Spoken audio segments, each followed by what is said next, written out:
আসসালামু আলাইকুম, কেমন আছেন আপনারা সবাই? আশা করি সবাই অনেক ভালো আছেন। আজকে আমরা তৈরি করব শিং মাছ এবং দুন্দল অথবা মধুকোষ দিয়ে একটি চমৎকার রেসিপি। তো প্রথমে কড়াইয়ে তেল দিয়ে দিলাম, তার মধ্যে দিয়ে দিলাম পেঁয়াজ কুচির মধ্যে একটু পানি দিয়ে তার উপরে দিয়ে দিলাম হলুদ, মরিচ এবং লবণ। এবার আমরা ভালো করে গ্রেভিটাকে কষিয়ে নেব এবং তার মধ্যে দিয়ে দেব আমাদের কুটে রাখা শিং মাছগুলো দিয়ে আমরা ভালোভাবে কষিয়ে নিব এবং নেড়ে চেড়ে ঢেকে দিব যেন এটা ভালোভাবে হয়ে যায় এবং আমরা ঢাকনা উঠিয়ে এরকম একটা লুক আসবে।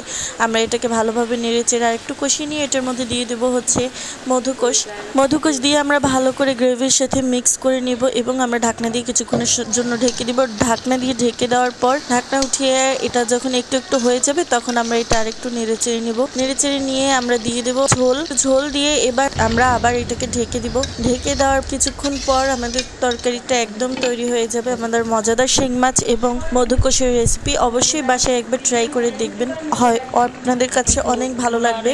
শিং মাছ তো অনেক মানুষই পছন্দ করে, আর তার সাথে যদি থাকে মধুকোষ তাহলে তো কথাই নেই।